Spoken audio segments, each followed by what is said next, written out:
O programa a seguir pode conter descrições de extrema violência e não é recomendado para pessoas sensíveis.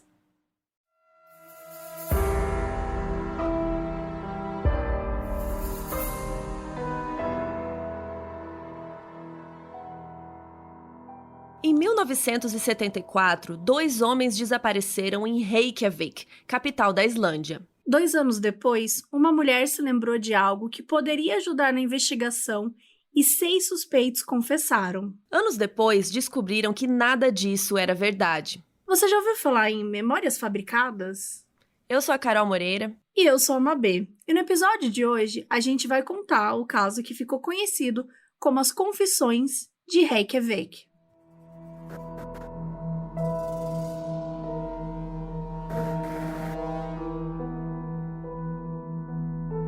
Antes de começar, a gente tem que fazer um anúncio rápido aqui. Lembrar vocês que dia 5 de dezembro, que vai cair num domingo, nós duas, Modus Operandi, eu falo Modus Operandes. O pessoal do Modus Operandi. O pessoal do Modus Operandes vai estar na Bienal do Rio de Janeiro, na Bienal do Livro. Então, no dia 5 de dezembro, no domingo, às 17 horas, a gente vai mediar uma mesa com o Ivan Mizanzuc e o Rafael Montes. Só gente chique. Só gente chique, entendeu? Tá chique demais. E vai ser muito legal. E a gente tá muito, muito, muito ansiosa pra rolar. Só que por conta do Covid, né, tem um número limitado de lugares. Então, assim, vocês têm que ficar de olho pra pegar a senha, que pelo que me falaram, é liberada 1 hora antes. Gente, tá tudo escrito lá no site da Bienal do Livro, e no dia também eles vão avisar tudo melhor. Então, quem não puder acompanhar também, vai passar no site da Bienal, então você consegue assistir a gente online, qualquer coisa. E, gente, bora comemorar, porque chegamos em 1000 assinantes no Catarse, sério. Olha que chique! Tá é muito só chique. oferecer uns mimos que o povo vem correndo, né? É, o povo adora mimo, né? Fofoca. Eu também gosto. Fofoca, é isso aí. Mas a gente queria de verdade agradecer, gente, por tudo. Já rolou, né, essa primeira gravação aí com vocês, assistindo. E a gente ainda vai fazer muito mais coisas. Então, se você quiser saber todas as recompensas, todos os mimos que você pode ganhar, os brindes... Na semana passada, a gente fez a nossa live, que todo mês tem também live só pro Catarse, e a gente sorteou 4 pessoas que ganharam mimos incríveis. Então, Sim. Só por estar apoiando, entendeu? Então, entra lá em catarse.me/Modus Operandi pra entender tudo e saber qual recompensa você quer participar ou não também. Então, você fica livre aí, livre arbítrio, entendeu? Mas é isso, então vamos lá, vamos pra Islândia.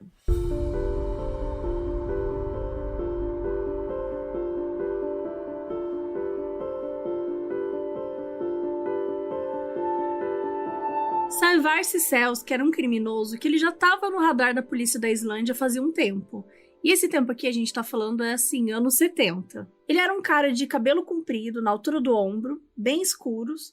Ele tinha um bigode meio ralinho e ele tinha traços eslavos, então assim, traços de estrangeiro, né? Segundo, claro, os islandeses. E ele não era do tipo assim, criminoso, poderoso chefão, sabe? Ele era assim, um carinha ali que a polícia achava que ele estava envolvido em alguns crimes de contrabando, de drogas, uma coisinha assim menor, né? Mas ele estava dando trabalho, estava dando dor de cabeça. E além disso, né, pegando o Sævar, eles possivelmente iam pegar os peixes maiores, né? Que eram pessoas mais importantes, que estariam acima dele e tudo mais. Ele era super misterioso e também era conhecido por ser bem baderneiro, desde criança, assim, e ele largou a escola muito cedo. Ele se juntou com uma galera hippie na Islândia pra viver em festa, fumando maconha, usando LSD, bebendo, festejando, né? Quem nunca? Eu nunca. Eu nunca fui na Islândia usar LSD, tá? LSD também não. Na Islândia também não. Aquelas não. Começa a contar, né, o que faz, o que não faz. Os babados, a fofoca. Ó, se você estivesse na gravação ao vivo, agora... A gente não tá gravando com o público hoje, mas enfim. Depois me conta esse babado. Vamos lá. E foi numa dessas festas aí da comunidade hippie que ele conheceu a Erla Bolladóttir. Gente, os nomes desse episódio são islandeses, entendeu? Então, assim... Desculpa aí qualquer coisa. Isso significa que a gente lê como a gente quiser. Tá difícil, mas a gente tá tentando. Então era Erla. Era uma menina da idade dele, uma mocinha, com cabelo loiro, que batia no ombro. Ela usava óculos bem grandes, assim, de moldura fininha, tipo aviador, assim, ela era mó gatinha. Aí os dois conversaram a noite inteira, não pararam mais de se falar e começaram a namorar. Aí sim, quem nunca? E aí, um dia, ele comentou com ela que ele tinha uma vontade de cometer um crime que ninguém conseguisse descobrir, pra deixar a polícia louca, sabe? Porque eles não iam ter nenhuma evidência e tal. Papinho normal pra falar com o namorado, né? Ai, nossa, eu tô doida pra cometer um crime, menina. Bom dia, vamos cometer um crime? Então a Erla teve uma ideia brilhante e eles levaram essa ideia pra frente em agosto de 1974. Os dois mexeram no telefone que eles tinham em casa pra fazer parecer que eles estavam ligando de fora do país, com um som meio distante, abafado e tal. E aí a Erla ligou pro escritório onde ela trabalhava na época e ela falou que ela tinha um vale postal para receber. E o que é um vale postal, né? Se você tá perguntando, é um serviço onde você manda dinheiro para outra pessoa, né, pelo correio, mas não manda o dinheiro em si, sim uma espécie de vale. Um papel escrito assim, vale dinheiro, brincadeira. Mas uma espécie de vale, tipo uma ficha de balada mesmo, que você compra e depois vai trocar, né, por bebida no bar, só que essa está trocando por dinheiro, que é muito mais legal. Então é tipo isso. A pessoa recebe o vale, vai lá no correio e recebe o dinheiro. E aí, uns dias depois de fazer essa ligação, aí ela foi lá no correio, bem lindinha, buscar o dinheiro dela. E eles fizeram isso 5 vezes. 4 em agosto e 1 em outubro. E eles forjaram 5 vales postais, que assim, gente, a bagatela de 475 mil coroas norueguesas, ou 295 mil reais. Eu amo que esses casos antigos, assim, era muito fácil dar uns golpes, né? Aquelas Muito. histórias de 1800 também que a gente conta, assim, a galera fazia uns negócios que, você liga e fala, tem um vale pra receber, aí você vai lá e busca. Era isso? Sim. Tipo, qualquer um faz isso. Não tem registro, não tem nada. É que você espera que as pessoas não façam isso. Mas era muito fácil, né? É muito fácil. Não, imagina, você só chegar lá e falar, tenho aqui um... E aí você só escreve no seu planner, assim, no seu planner da Hello Kitty, vale postal, 10 mil reais. E pronto, você vai lá e busca. Fulano vai lá e busca. É incrível, muito tranquilo. Tem vários casos também que a gente fala de forjar, que era outra pessoa, né? O H.H. Holmes. E ela falava, eu sou fulano. Aí vendia pra ele mesmo com outro nome. Gente, sim. Ainda bem que as coisas melhoraram. Mas ao mesmo tempo, os golpes sempre evoluem, né? Bem assustador. Mas enfim, pelo menos é mais fácil pegar hoje. Esse aqui não dá mais pra fazer. Esse aqui não dá pra dar esse golpe. E assim, gente, nunca ninguém descobriu nada. Tipo assim, tiraram essa grana aí de algum lugar X, ninguém deu falta, deu certo, e eles ficaram com dinheiro. E assim, tudo certo, crime perfeito. Em dezembro de 75, a polícia foi atrás dos dois para interrogá-los sobre esse crime. Sim, gente, mais de 1 ano depois que a polícia percebeu que, sumiu uma puta grana aqui que a gente não tinha notado. Enfim, na época os dois tinham 20 anos e eles tinham uma filhinha recém-nascida, tava só com 3 meses. Aí a polícia disse pra Erla que se ela contasse tudo que eles queriam saber, ela podia ir embora e cuidar da filha. Se ela não contasse, ela nunca mais ia ver a bebezinha dela. E assim, parece meio dramático, mas naquela época, a lei da Islândia falava que eles podiam segurar uma pessoa na delegacia por quanto tempo eles quisessem, se o crime fosse sério o suficiente, mesmo sem ter evidências. Então eles podiam legalmente segurar ela lá. O Savar já estava acostumado, porque, né, ele era criminoso aí. Então ele já estava assim... eu já conheço a polícia, entendeu? Ele já tinha os cantinhos dele lá. Mas a Erla não estava acostumada, então ela não conseguiu ficar muito tempo sem falar nada. Ela só queria sair dali, ir pra casa, ver neném. Então ela confessou o crime do desvio de dinheiro, contou tudo, escondeu nada. Aí ela deu depoimento e ela tava indo embora, firmeza, encontrar a filha. Aí um policial falou, opa, show, pega aqui seu casaquinho, vai.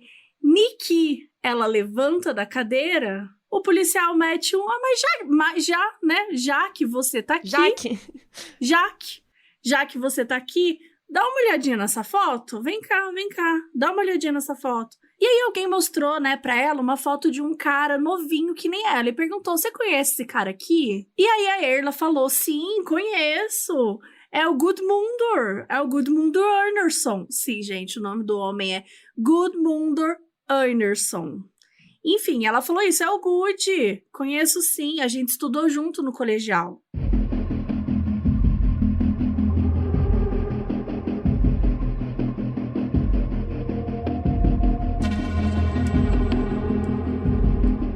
Em janeiro de 74, numa noite de sábado super gelada lá em Reykjavik, o Gudmundur, ele estava com 19 anos e ele saiu de uma festa numa boate da cidade, numa baladinha, e resolveu ir para casa andando depois do rolê. O Gudmundur, ele tinha um visual meio hippie, cabelo na altura do queixo, bem cheio, bem escuro assim, e as sobrancelhas bem marcadas, que era o lookinho do jovem lá da época. E ele foi andando pra casa da baladinha porque o clima tava horrível, gente. Estamos falando da Islândia em janeiro, também conhecido como inverno tenso. Pra vocês terem uma ideia, em janeiro lá chega a menos 10 graus. Que assim, pra algumas pessoas pode não parecer tão frio. Pra uma cuiabana como eu, não sei se você sabe que eu sou de Cuiabá, eu não costumo falar isso.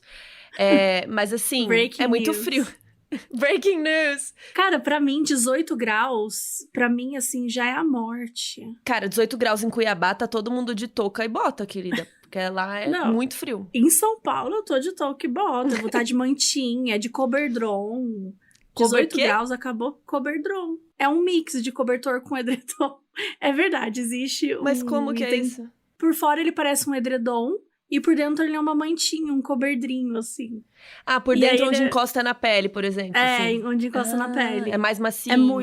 É muito macio. Ah, Sério, eu quero gente, eu recomendo muito comprar um coberdron, sério mesmo. Tem várias Vou marcas pesquisar aí. isso. Bom, enfim, na Islândia tava frio pra burro e às vezes a temperatura não é só a sensação térmica, né? Então, às vezes tá menos 10, mas com aquela ventania, com neve, aquela coisa assim. Então, a sensação térmica é horrível.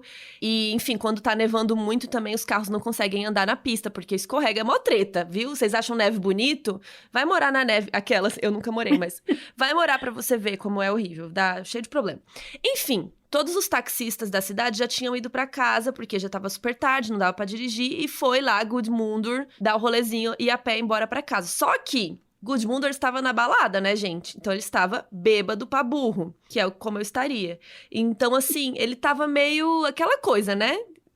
Walk of shame, indo pra casa, meio tropicano. Aquela coisa. Só que aí, durante essa caminhada dele, de volta pra casa dele, que era um percurso de mais ou menos 10 quilômetros. Gente, era longe pra ir a pé. Não, você já chega sóbrio na casa, né? Já chega, já com endorfina batendo, vamos fazer uma musculação agora. Cara, nesse caminho, várias pessoas de carro lembram de ter passado por ele na estrada, né? Então, era muito comum jovens bêbados voltarem a pé pra casa, né? Anos 70, não tinha Uber, né, gente? Então, uma galera passou de carro e viu ele, assim, tipo, eu lembro de ter visto esse cara aqui. Podia ter rolado uma caroninha, né? Todo Gente, mundo lembra que o cara sim, tava as passando pessoas por viram eles. e falaram, Galera de foda-se. carro, sabe? No que frio. né? No frio, um cara Bêbado. trêbado. Bom, eu também não ia dar carona, vou ser bem sincera, se eu estivesse dirigindo sozinha. Mas nos anos 70 era normal dar carona. Acho que nos anos 70 talvez eu daria carona, sim. E, enfim, outras testemunhas viram ele caminhando do lado de outro homem.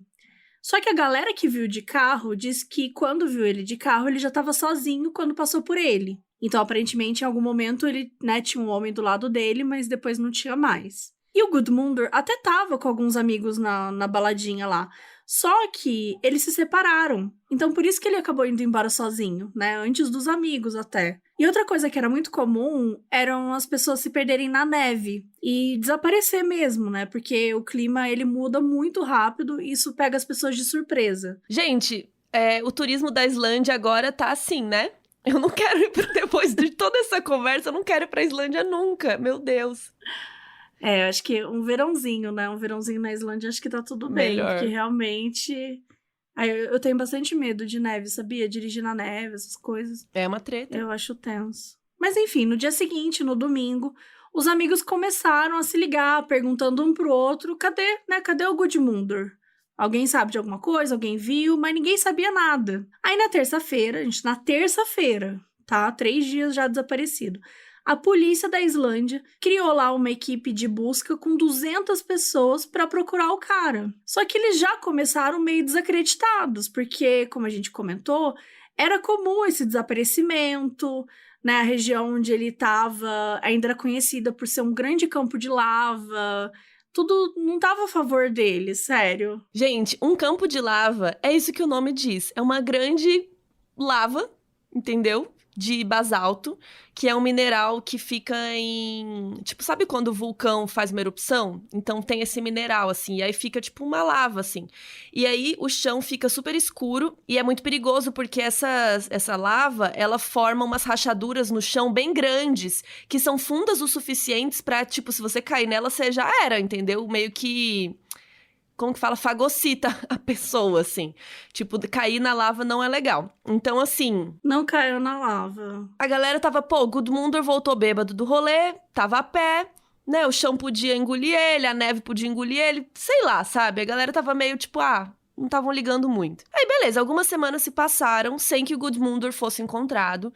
E a equipe de busca decidiu parar de procurar. Porque todo mundo falou, esse cara aí já era, sabe? Tipo, morreu... Ele tá na lava, certeza, afundou aí na neve, sei lá. Então, assim, pararam de procurar, era meio comum isso, e vida que segue. 10 meses se passaram, e no dia 20 de novembro, um carro foi encontrado, largado numa cafeteria, perto do porto de Keflavik, uma cidade a mais ou menos uns 40 quilômetros de Reykjavik. E a gente tá falando todas essas distâncias, né, por aqui, Reykjavik, Keflavik. Só que assim, já vamos avisar que no nosso site, modusoperandepodcast.com, lá no post desse episódio, vai ter um mapa. Então vai ficar mais fácil de você conseguir visualizar. Inclusive, não só o mapa, mas vai ter fotos desses episódios, várias informações que são importantes. Desses episódios? Desses episódios. Por quê? Eu queria fazer um gancho pra dizer que todos os episódios têm fotos. Entendi. Porque foi o que todos... você disse. Não, foi exatamente o que eu quis dizer. Mas já aproveitando, gente, tudo que vocês ouvirem a gente falar e...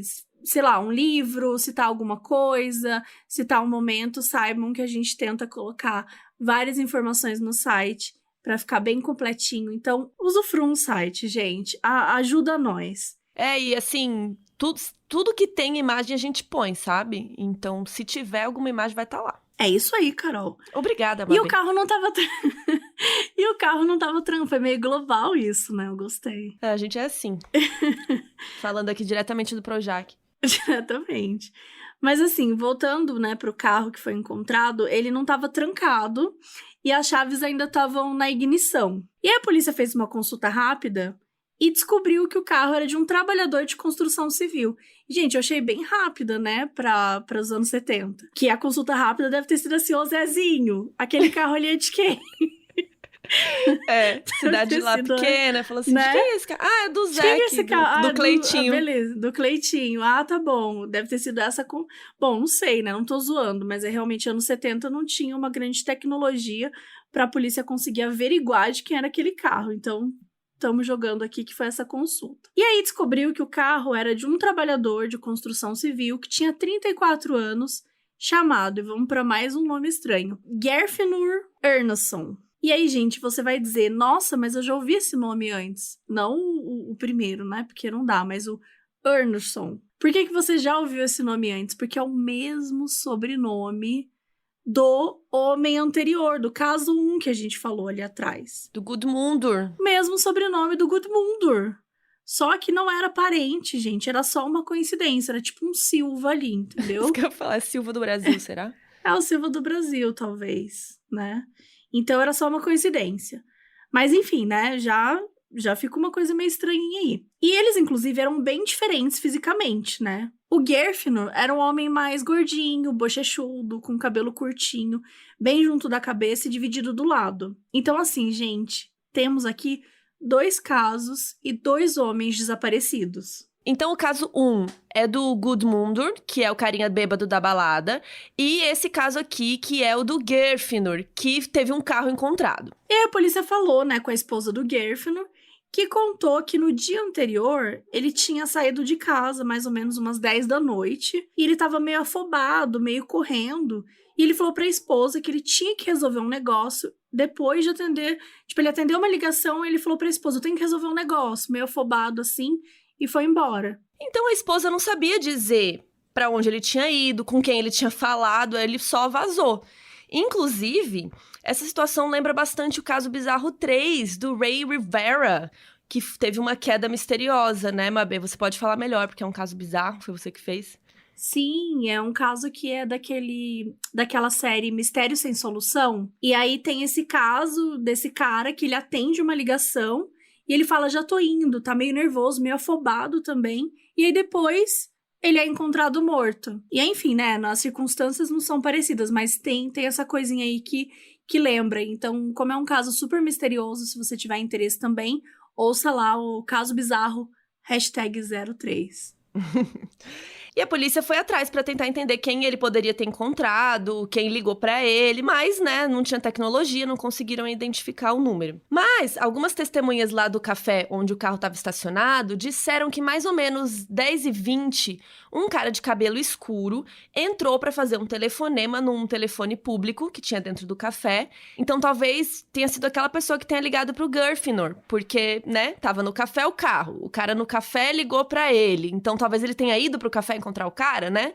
Tem alguma relação. E ninguém sabia dizer o nome desse cara, qual era a cara dele direito, ninguém conhecia muito ele. Então talvez ele nem fosse lá de Keflavik, ninguém sabia nada. E quando as pessoas ficaram sabendo do desaparecimento do Gryffindor, né, sendo que pouco tempo tinha passado do desaparecimento do Gudmundur, ficou todo mundo meio naquelas, né? Especialmente a mídia. Como assim a Islândia, um país com uma taxa de crime super baixa, tinha tido 2 desaparecimentos suspeitos tão perto assim um do outro?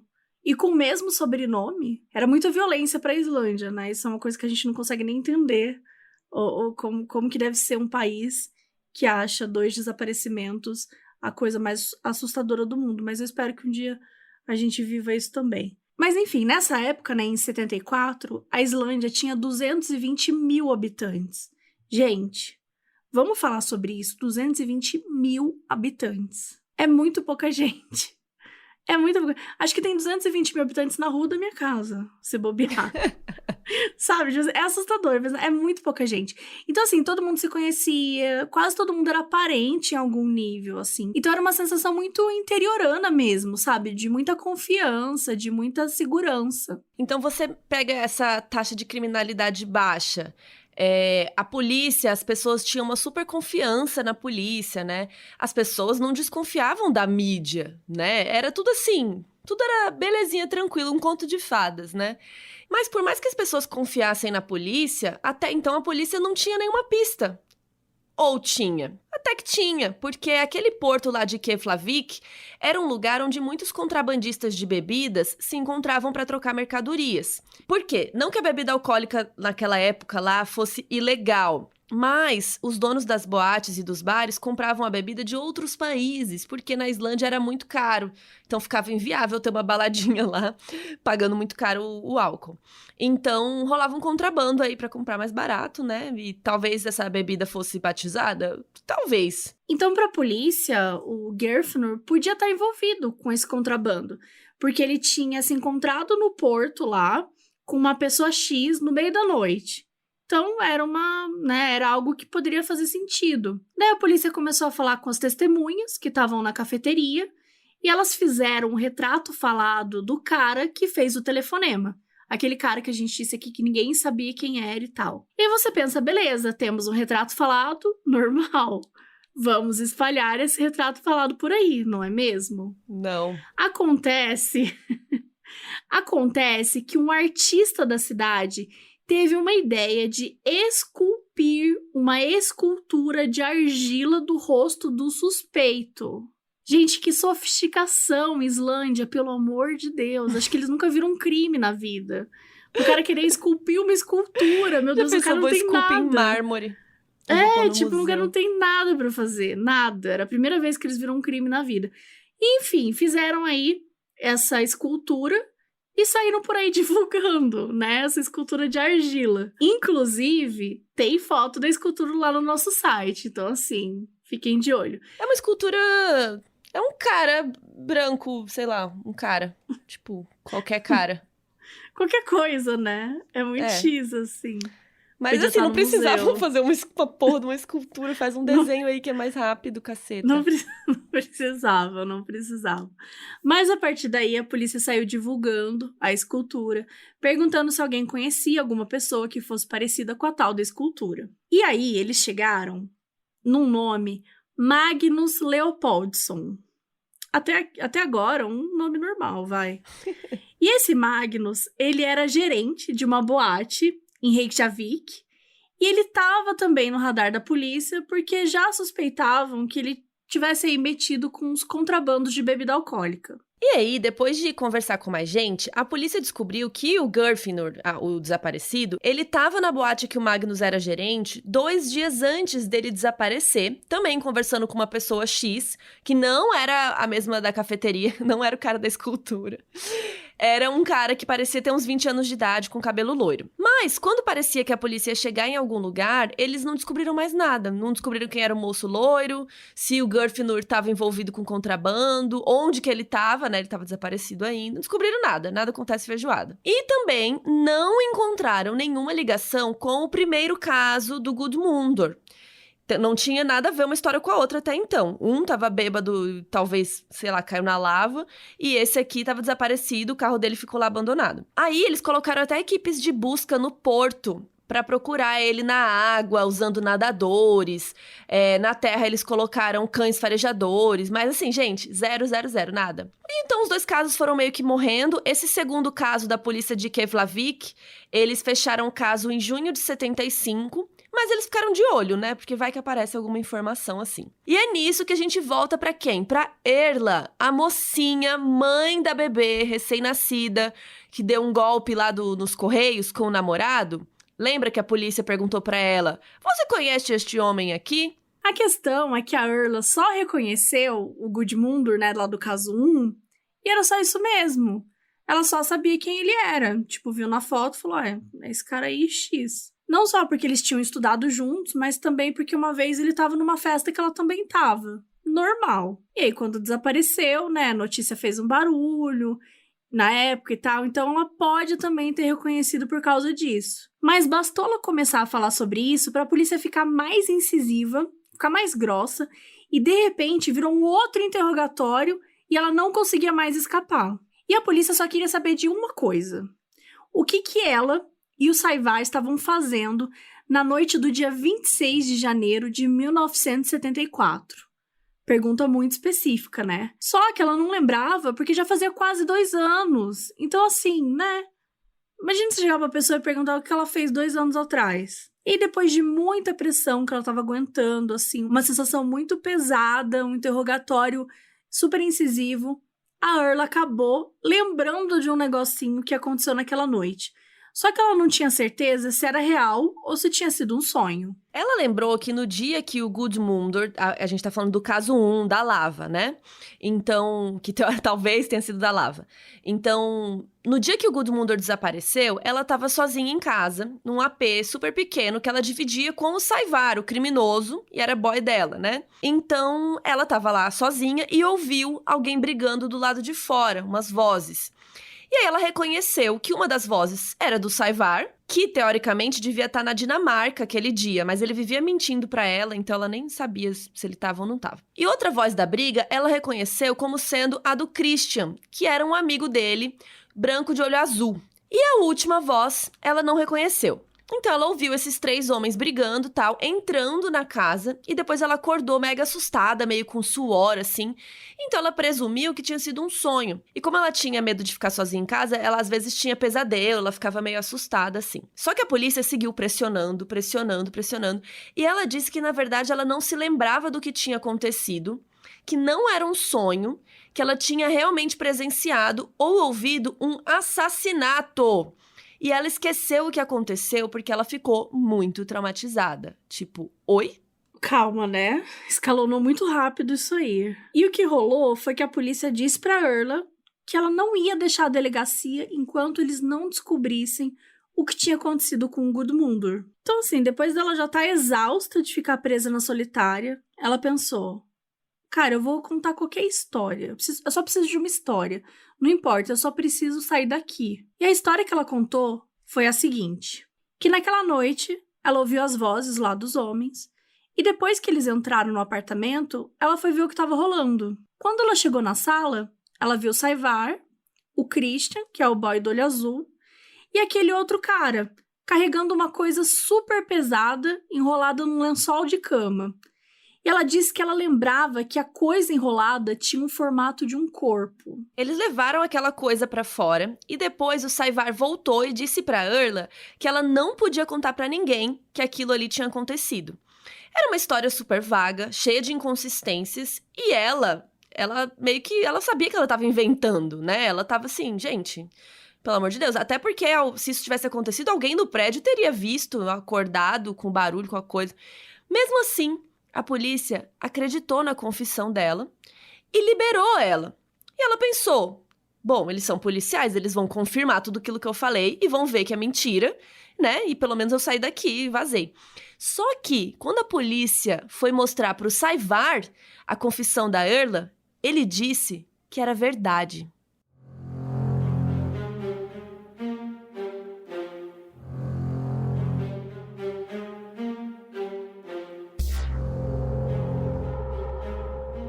O Saívar não só confirmou a história que a Erla inventou, como ele ainda adicionou mais detalhes. Ele disse que ele estava sim com o Christian, o boy de olho azul, e que ele estava ainda com outro amigo loiro com cabelo comprido chamado Tryggvi, que eles estavam todos no apartamento quando o Gudmundur apareceu. Aí estavam os três, o Gudmundur o quarto, chegou e tal, e eles começaram a tretar e de algum jeito o Gudmundur morreu.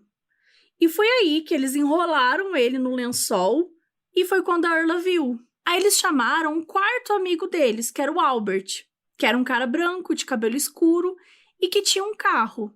Então eles levaram o corpo do Gudmundur, né, lá para os campos de lava e jogaram num buraco para ele nunca ser encontrado. No dia seguinte dessa confissão do Saívar, a polícia encontrou os três amigos e levou eles para a delegacia para eles serem interrogados. O Christian e o Tryggvi disseram que eles não sabiam nada daquilo, que aquilo tudo era uma novidade para eles. Mas o Albert, o cara que foi acrescentado depois, né, que teoricamente tinha o carro aí, o Albert confirmou a história.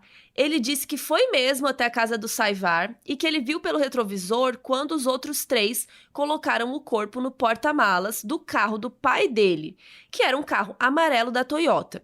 E também viu quando os três saíram de carro e jogaram o corpo lá na lava. Mas quando a polícia foi confirmar essa história do Albert, eles viram que o carro do pai dele não era um Toyota, era um Beetle, também conhecido como o Fusquinha. O Fusquinha daqueles tempos, gente, não tinha o porta-malas atrás. O porta-malas do carro era na frente e o motor era atrás.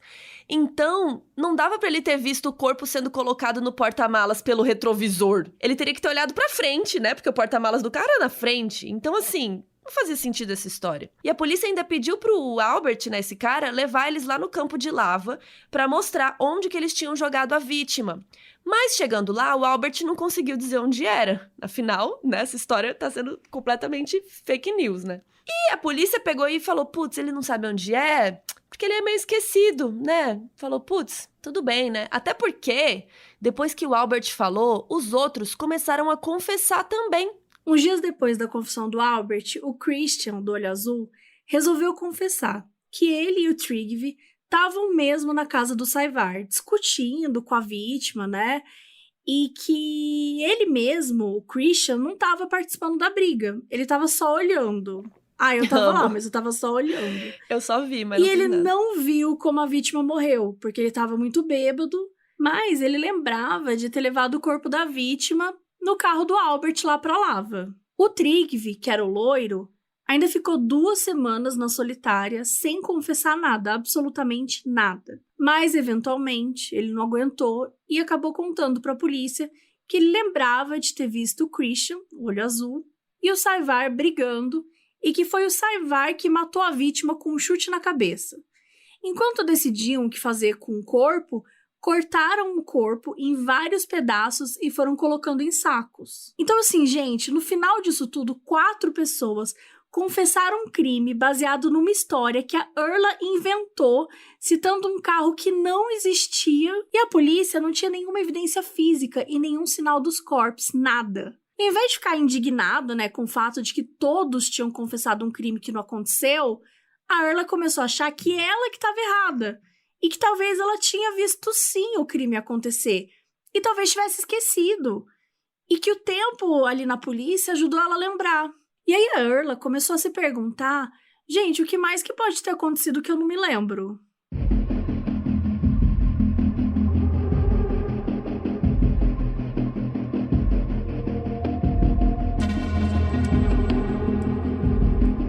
Com o primeiro caso mais ou menos solucionado e só preparado para ser julgado, a polícia começou a tentar resolver o segundo caso, o do Geirfinnur, o do cara que largou o carro perto do café.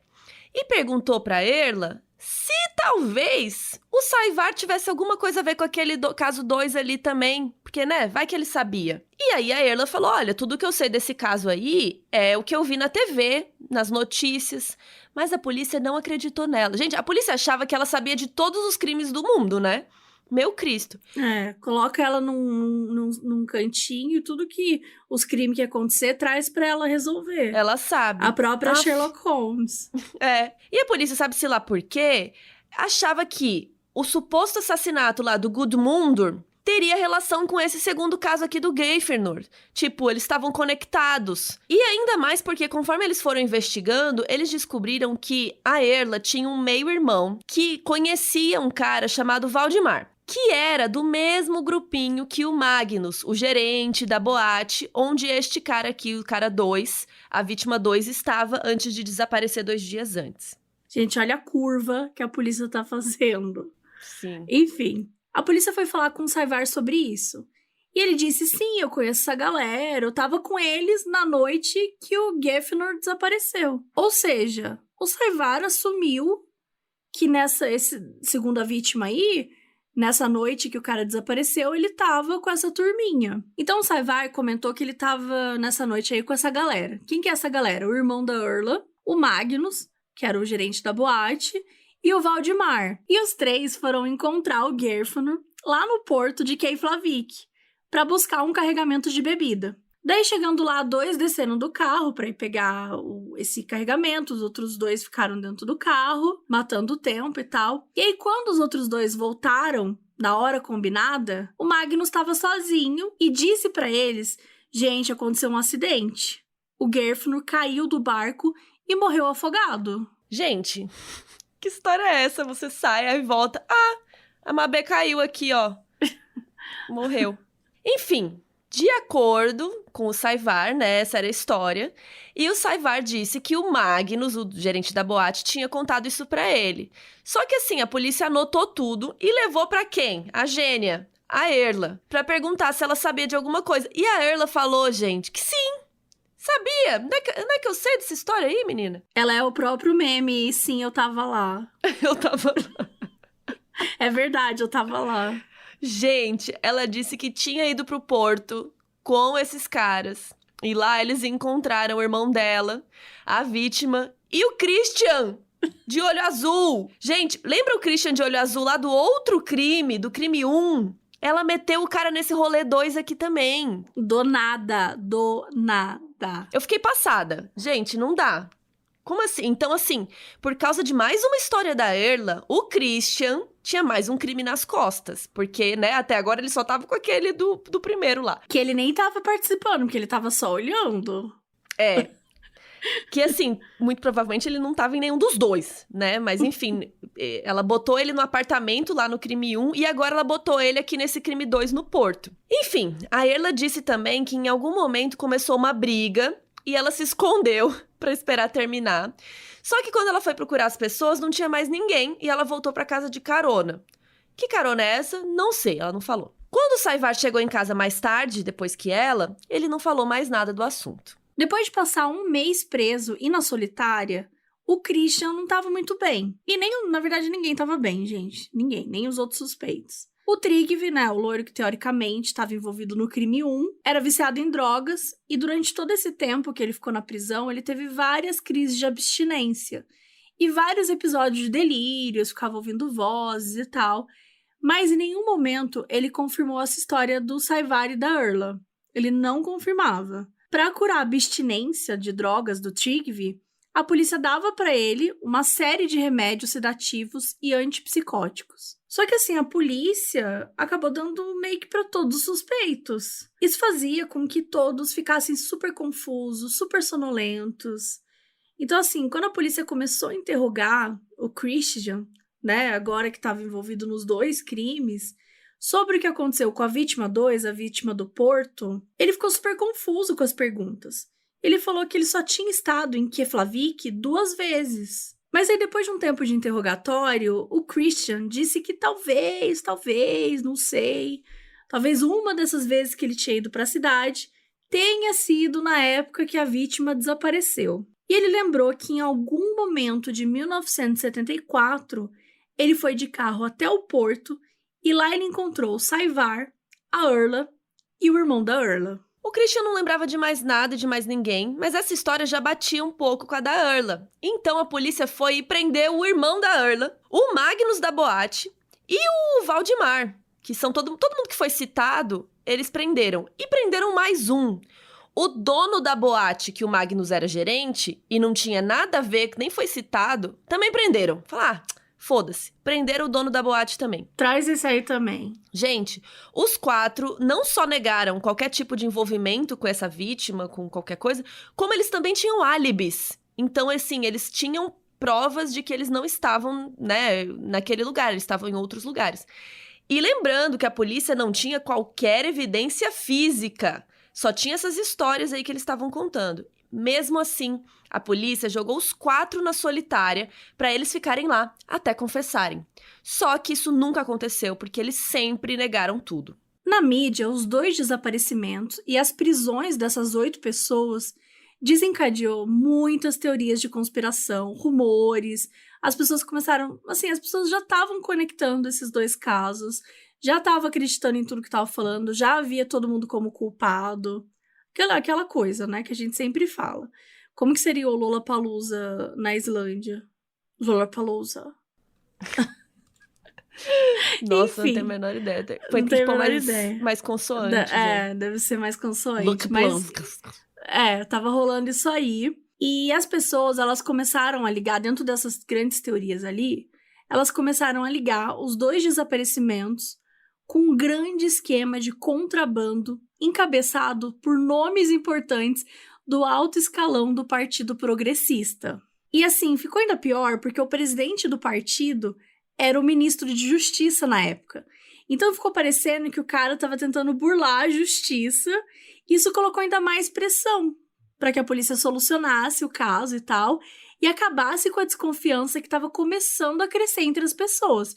Então, gente, até política entrou no meio. Já tinham se passado 2 anos e não tinha sido resolvido nada. Então a insegurança foi crescendo, né? As investigações não tinham nenhuma novidade. Tinham 8 pessoas presas e nenhuma evidência que ligava qualquer uma delas a qualquer um dos desaparecimentos que eles estavam investigando. Então, assim, tinha um monte de gente presa, mas a investigação estava num limbo. Então, assim, quê? Enfim, até que em março de 76, o Christian, de olho azul, que foi envolvido nos 2 casos, ele resolveu falar. Não que ele tivesse mais informações. Ele resolveu dizer que tudo que ele tinha confessado até então era uma mentira.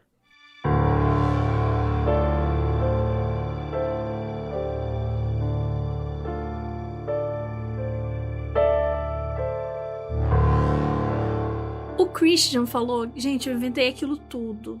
Inventei tudo, menti, é isso aí.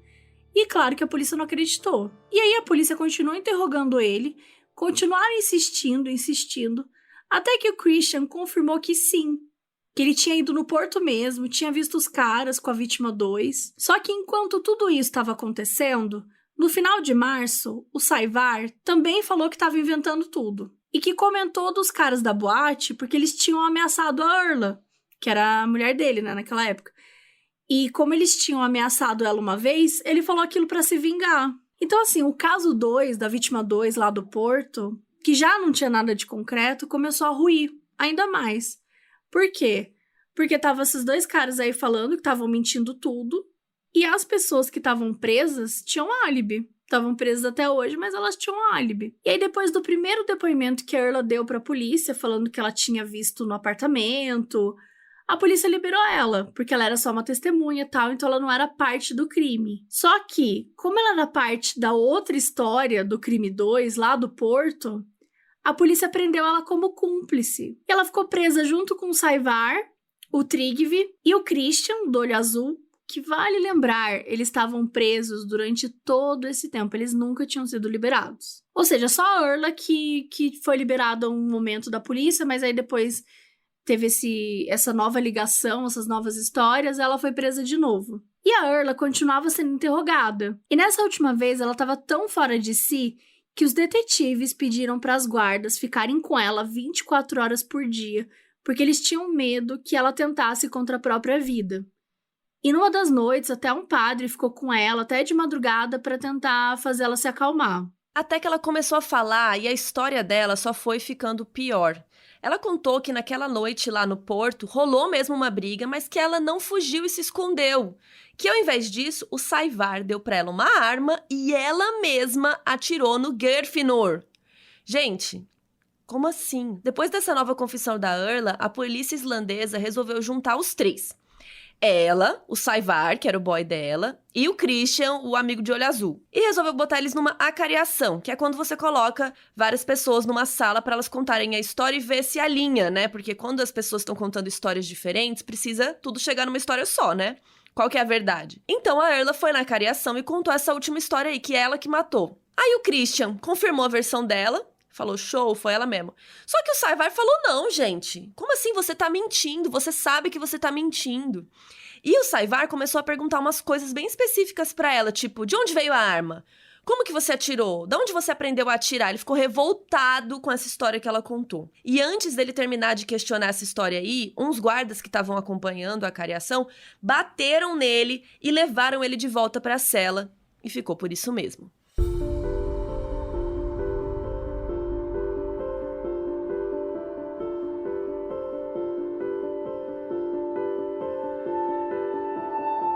O irmão da Earla, o Magnus, o gerente da boate, o Valdemar e o dono da tal boate foram finalmente soltos em maio, depois deles terem ficado 105 dias presos na solitária. Então, assim, não é só preso não, tá, gente? É pior ainda, é trancado num cubículo sem janela o tempo inteiro. E eles foram soltos porque a polícia realmente não tinha nada, né, gente? Não tinha evidência física.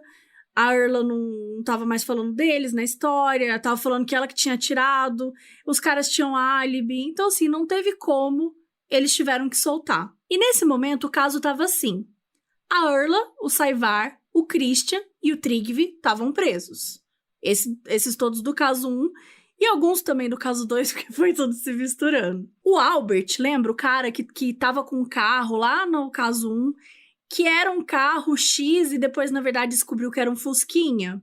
Esse que é o Albert. O Albert, no primeiro momento, foi liberado, mas de vez em quando, a polícia chamava ele para poder interrogar. E não dava para saber direito, gente, o que estava acontecendo, o que tinha acontecido, não dava para entender nada.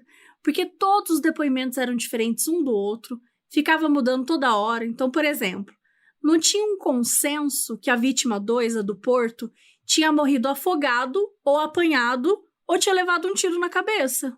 Além disso, na história deles, o gerente da boate era quem tinha levado a Earla e o Saïvar pro Porto.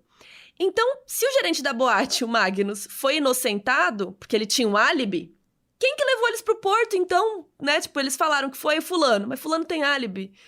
Sabe? Não faz sentido. E, gente, tudo isso sem corpo.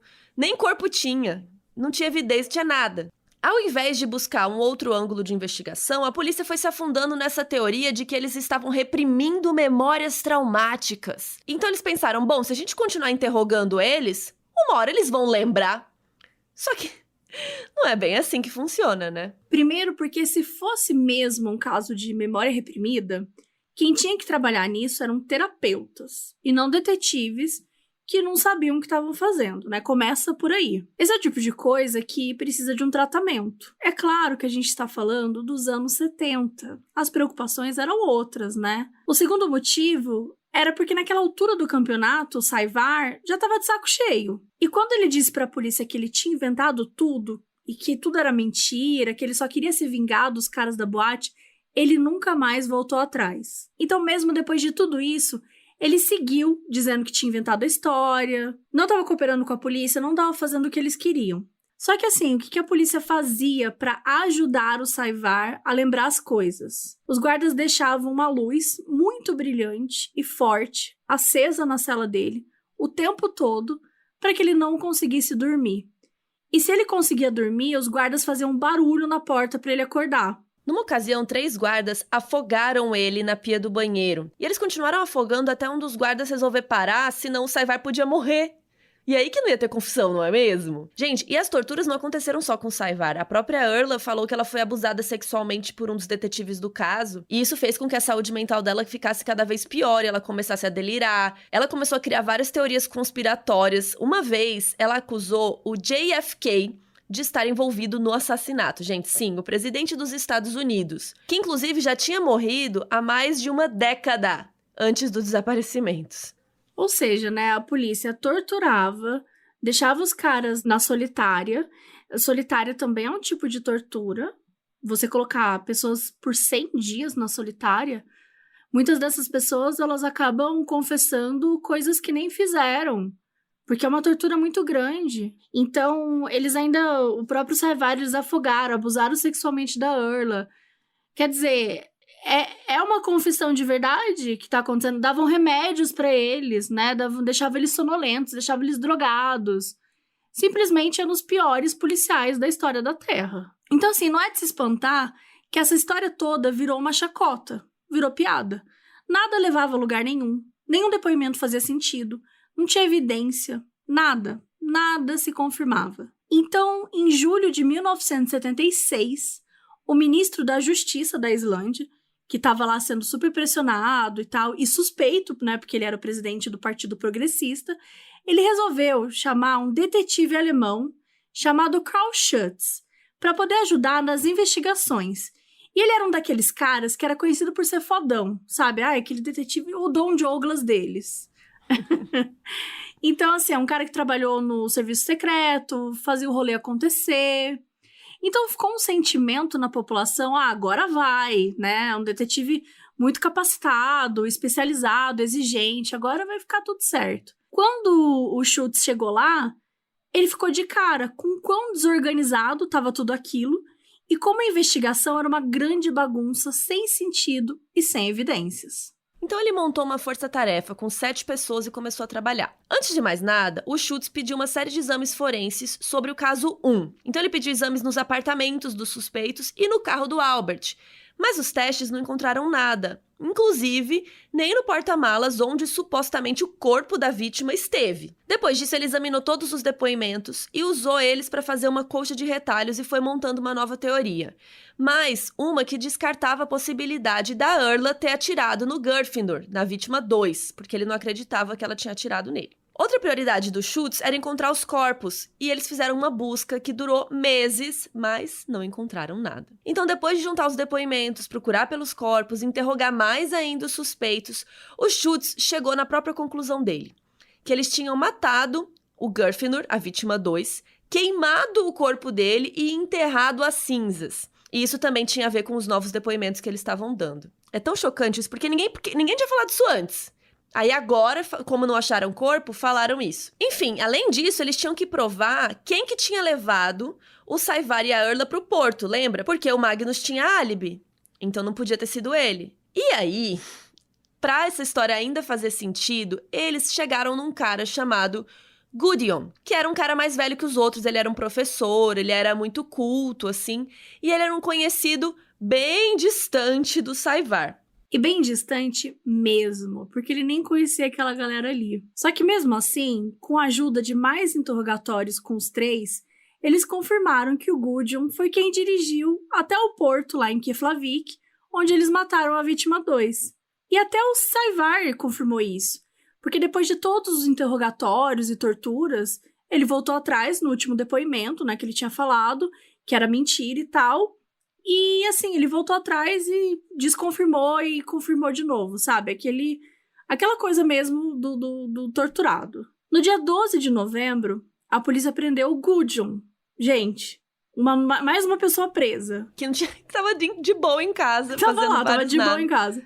Ele chegou lá negando qualquer tipo de envolvimento, não sabia o que tinha acontecido com nenhuma das vítimas, mas também não lembrava exatamente onde é que ele estava na noite que o cara tinha desaparecido. A vítima tinha desaparecido. E já fazia anos, gente, então era normal o cara não lembrar disso. Mas enfim, depois de passar uma semana na solitária, eis que o Gudjon começou a pensar que talvez ele estivesse mesmo com o Saevar. E ele começou a se questionar tudo isso, se ele tinha participado e tal, mesmo sem conhecer o Saevar e nenhum dos outros envolvidos no caso, o que é absolutamente assustador.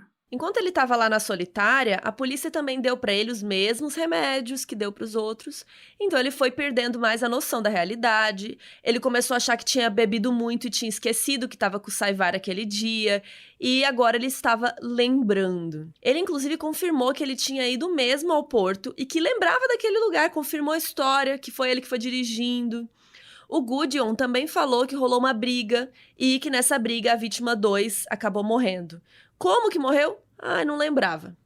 Gente, o depoimento dele é completamente vago, não tem nenhuma informação nova, mas para os detetives era uma confirmação que, beleza, outra pessoa confirmou a história e agora a gente tem alguém que levou eles para o porto. Então, no dia 2 de fevereiro de 1977, o tal detetive alemão, o Schutz, deu uma coletiva de imprensa falando que não tinham achado os corpos, mas que o caso estava encerrado. Parabéns, Schutz. Excelente investigação. Excelente. Ele declarou que os suspeitos foram culpados pelo assassinato do Geirfinnur, a vítima 2, e que as investigações e depoimentos provavam que eles eram os culpados sem sombra de dúvidas. Sem nenhuma. Assim, zero dúvidas nesse caso. E aí, em 1980, 6 anos depois dos desaparecimentos, os casos foram para a Suprema Corte da Islândia. E o julgamento começou no começo de fevereiro. E assim, gente, quantas horas você acha que o promotor do caso falou? 4 horas, sem parar? 5 horas? 6 horas? 7 horas, Carol? 8 horas? Acho que o Lúcio falou menos de 1 hora. Menos de 1 hora? Ele não era promotor, mas... Agora você imagina esse promotor aqui que falou 15 horas! 15 horas sem parar. É como se ele narrasse 7 episódios do Modus Operandi numa tacada só. Haja fono, né, Mabê? Agora que você tá fazendo fono. Nossa, olha... A minha fono ia ter que receber um 13º, viu? Só pra ela, pra poder narrar 7 episódios do Modus. Você só podia... Na verdade, você como podia que faz xixi? já... Não, esse não é o problema. A minha voz ia morrer no 3º episódio. Eu ia cair morta. Eu ia realmente cair morta. Você ia ter que pegar uma outra Mabê. Será que é possível? Eu ia morrer de voz. Você fala 15 horas e morre. Eu acho que eu morreria falando 15 horas de voz. Será que alguém morre de voz? Gente, conta pra gente no modusoperandipodcast.com. Conta pra gente nos comentários. Bom, mas tá lá, o promotor do caso falou por 15 horas e reforçou que o Gudmundur, que é a vítima 1, tinha sido espancado até a morte e que o Geirfinnur, que é a vítima 2, tinha morrido por afogamento. Ou seja, o homem tinha morrido ou de afogamento, ou de briga, ou de tiro. Aí ele foi queimado, aí agora ele foi afogado de novo. Então, assim, parece verídico. E aí, depois dessas 15 horas do promotor, os suspeitos foram dar as versões da história. E quando o Saevar foi depor, ele continuou falando que ele só confessou porque ele foi torturado. Que era tudo mentira, que a confissão dele nada era verdade, e que ele sofreu inúmeras violências e torturas dos policiais, dos detetives, dos guardas. Ele também aproveitou para refutar algumas teorias de como o caso 1 do Gudmundur foi fechado. Além do carro do Albert ser um Fusca, né, que não fazia sentido, não tinha nenhuma evidência física de que um corpo esteve no Fusca. O Savar também disse que não tinha como eles terem ligado pro Albert, porque eles estavam sem linha telefônica na época, porque eles não tinham pagado a conta. E essa informação foi confirmada pela companhia telefônica, gente. Não tinha Zap, não tinha internet naquela época. Não tinha como eles chamarem o Albert sem telefone. Como? Aí o Tryggvi, o cara loiro, desse caso 1, foi o segundo a depor. E ele também disse que era inocente, que ele tinha sido agredido, que ele tinha sido drogado. Aí o Albert, o cara do carro, foi o terceiro a depor. E ele confirmou toda a história da ligação e que ele ajudou a levar o corpo do Gudmundur para os campos de lava. Gente. Então, assim, quase todos os suspeitos retiraram suas confissões e denunciaram agressão e tortura na prisão. Mas mesmo assim, a corte da Islândia declarou que os 6 suspeitos eram culpados pelos assassinatos do Gudmundur e do Geirfinnur. O Savar pegou 17 anos de prisão, o Christian, do olho azul, dos 2 casos, pegou 16 anos, o Tryggvi pegou 13 anos, o Gudjon, lembra do Gudjon que acabou de chegar nessa história aí? Pegou 10 anos, porque do nada, né, colocaram que ele que dirigiu lá. A Erla pegou 3 anos por perjúrio, por ter incriminado o irmão e os outros 3 caras que eram inocentes, né? Aqueles caras que tinham álibi e ficaram 105 dias na solitária mesmo com álibi. E o Albert, o cara do carro, pegou 12 meses por obstrução de justiça. Todos os 6 foram mandados para cumprir suas sentenças na prisão de Sidumuli. E agora condenados, eles eram tratados como verdadeiros culpados. Então, o ambiente que já era horrível agora ficou mais tenso e mais agressivo, especialmente com o Savar. A mídia ainda falou um tempinho sobre o caso e eles foram pintando o Savar e a Erla como uma espécie de Charles Manson e uma de suas namoradas. Que os 2 crimes tinham sido um rolê meio satânico. E isso foi deixando as pessoas em pânico, né? Então, tava todo mundo muito aliviado com o trabalho genial da polícia, né? As pessoas finalmente se sentiram seguras porque aqueles monstros tinham sido presos. Era como se aquele detetive alemão tivesse salvado a Islândia, né? De uma coisa horrível. E é isso, tava tudo resolvido. Só que não.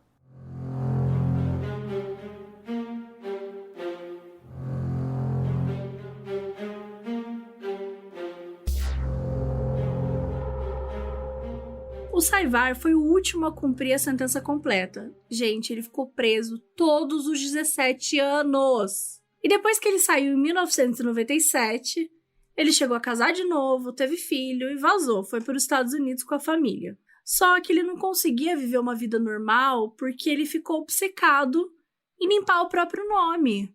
Ele não achava justo o que tinha acontecido com ele e com as outras pessoas. E as pessoas continuavam vendo ele, né, e os caras, todo mundo, como monstros. Então, mesmo assim, ele decidiu voltar para a Islândia com a família e lutar por isso. Foi em programas de televisão, começou a dar entrevistas, e ele insistia que todo mundo era inocente. O Savar entrou com um pedido de apelação em 1997, mas foi recusado. E mesmo trabalhando muito, né, junto com o advogado, a justiça não queria rever o caso. Mesmo tendo condenado sem as evidências tradicionais, né, como corpos, motivação, enfim, não queria rever o caso. A única coisa que a justiça admitiu foi que o Savar e os outros suspeitos tinham sido maltratados na prisão. Isso eles admitiram. E essa apelação devastou, o resultado, né, dessa apelação devastou o Savar. A saúde mental dele foi pro ralo, gente. Porque além da situação financeira dele estar super prejudicada, né, ele não conseguia mais se sustentar e sustentar a investigação particular do caso, advogados, honorários, a família.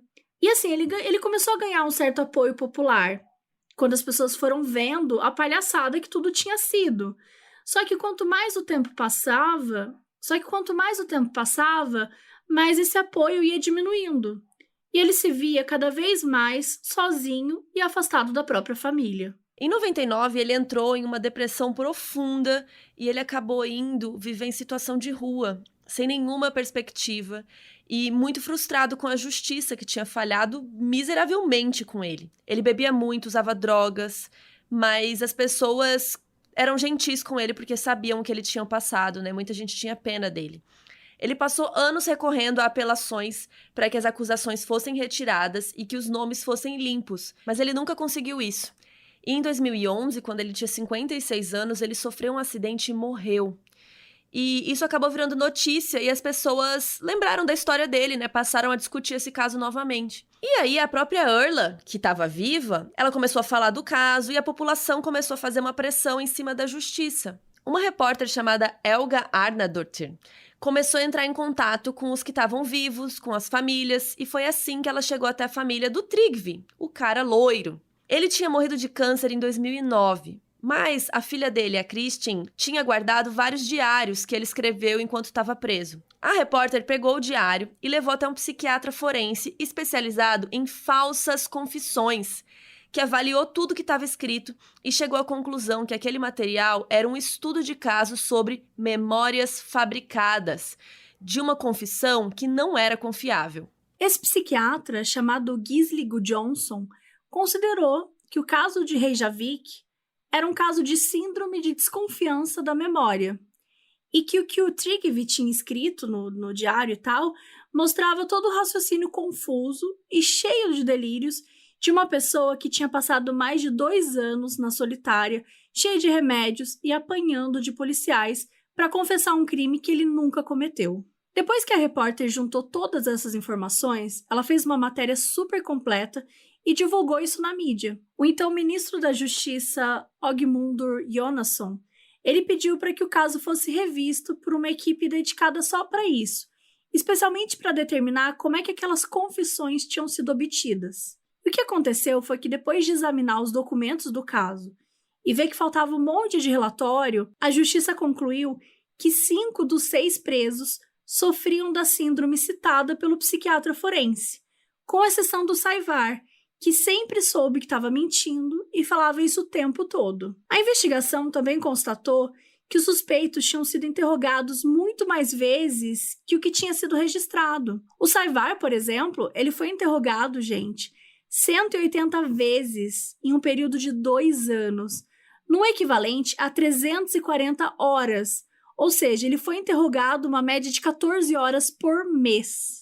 A Erla foi interrogada 105 vezes. O Tryggvi ficou em solitária por muito tempo, por 655 dias. Gente, quase 2 anos na solitária, num cubículo fechado, sem janela, sendo torturado. Um cara que tinha problemas com drogas, que estava sendo drogado pela polícia, estava sendo agredido pela polícia, sofrendo tortura psicológica e física. Assim, eles foram muito, muito torturados. Foi um absurdo o que aconteceu nesse caso. Em março de 2013, a Suprema Corte admitiu que as confissões não eram confiáveis e que, muito provavelmente, tinham sido fabricadas. O psiquiatra explicou que, na época que a Erla deu o primeiro depoimento, ela estava muito vulnerável, ela tinha acabado de ter um bebê. Então, quando ela começou a mostrar uma mínima desconfiança da própria memória, a polícia se aproveitou disso. E eles começaram a tentar criar o que eles achavam que tinha acontecido com as vítimas. Não necessariamente o que tinha acontecido. Tanto é que a confissão que ela fez sobre ter matado a vítima 2, o Gurfinur, com a arma e tal, por que ela falou isso, gente? Porque ela já estava se sentindo tão culpada por ter arruinado a vida de tanta gente que ela falou, não, eu vou falar que eu matei esse aqui, porque aí só eu vou me ferrar. Olha isso. O cara também explicou que por causa de uma reconstituição que a polícia tinha feito com o Christian no lugar do crime, a memória dele ainda tinha sido mais prejudicada. Não tinha como voltar atrás, porque ele tinha encenado tudo, então isso reforçava uma memória fabricada. O Christian chegou a tentar tirar a própria vida 2 vezes na solitária. O relatório sobre a investigação também dizia que o modo como Karl Schutz, que é o detetive alemão, como ele tinha conduzido as investigações, foi o jeito que a polícia não ouvia os suspeitos e fazia sugestões. Elas iam dando ideias sobre o que tinha acontecido e aí os suspeitos iam concordando ou não. A gente já falou disso várias vezes, a gente já trouxe vários casos aqui que costuma ser assim, né? Será que você não matou tal pessoa? Será que você não foi ali às 5 da tarde? Gente, o próprio caso do Henry Lee Lucas, ele é 100% assim. O cara confessou, 600 homicídios? 400 homicídios? O cara não lembro, confessou, centenas de homicídios que o policial chegava pra ele e fazia assim, você fez isso aqui, não fez? E o cara só mandava um sim. O próprio caso Evandro, né, que rolou muita tortura. Aí depois as pessoas né, foram desacreditadas completamente, porque, não, mas se a pessoa é culpada, ela não vai assumir, ela não vai confessar. E aí você vai olhar que não é bem por aí, né? E aí o caso voltou para a Suprema Corte para ser revisto. E em setembro de 2018, todas as acusações foram retiradas. E o Saïvar, o Trygve, o Christian e o Gudjon foram declarados inocentes dos assassinatos, por um pedido tanto da defesa dos réus quanto da promotoria. A Erla e o Albert não tiveram as acusações retiradas, porque eles não tinham sido acusados de homicídio, e sim de perjúrio e de obstrução de justiça. Os que ainda estão vivos não conseguiram nunca mais levar uma vida normal. E mesmo que eles saibam que as memórias foram fabricadas, elas ainda estão lá, como um pesadelo que nunca acaba, porque eles não conseguem se livrar. A Erla, coitada, que reconstruiu a vida tendo que viver com a culpa de ter dado início a toda essa história, só porque ela queria sair de lá rápido para cuidar da filhinha de poucos meses. No documentário sobre esse caso, chamado Out of Thin Air, que saiu na Netflix em 2017, a Erla conta que quando ela saiu da prisão, as pessoas cuspiam nela na rua, que ela era muito desprezada, porque ela ficou com essa culpa, né, de ter começado tudo isso. Ela também contou que, num determinado momento, enquanto ela estava na solitária, ela estava tão desorientada que ela não conseguia lembrar se ela realmente tinha uma filha ou se era fruto da imaginação dela. Olha o nível de tortura psicológica que fizeram com essa mulher. E o Saïvar, mesmo sabendo que ele era inocente, ele acabou morrendo em situação de rua, longe da família, e nunca viu o seu nome ser limpo. Agora a gente vai ler um trecho do diário do Trygve, que a repórter achou, né, que a filha dele achou.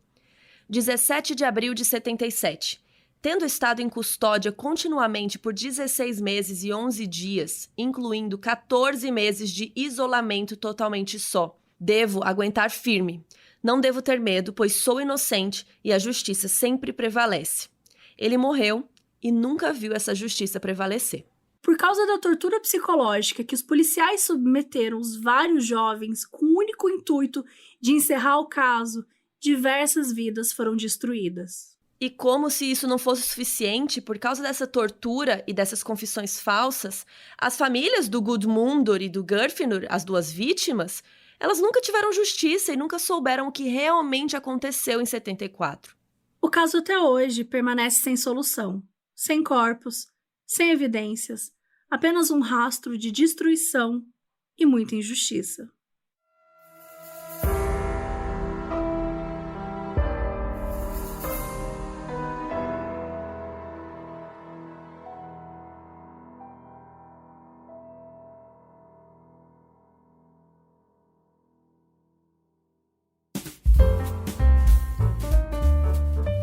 Olá, você operander fiel que chegou até aqui os últimos segundinhos de episódio, pois agora você vai receber alguns mimos de erros de gravação das meninas. E os três foram encontrar o Geirfinnur lá no posto de Keflavik. Porto. E aí os três foram encontrar o Geirfinnur no posto de Keflavik. E os três foram encontrar o Geirfinnur lá no posto... É. E a Erla... Ai, Jonas. Jonas, não. Vai ficar aqui comigo. Pô, eu tava fazendo uma piada mó divertida, achei que você ia Ai, rir, desculpa. O que você falou? É que eu tava preocupada com isso. Não, eu vou repetir, você vai Tá. rir de novo. Desculpa. Foco. Que é uma cidade mais ou menos uns 40 quilômetros de Reykjavik. Nossa senhora. Reykjavik. Reykjavik, tá. Você não fala islandês? Pô, como assim você não fala islandês?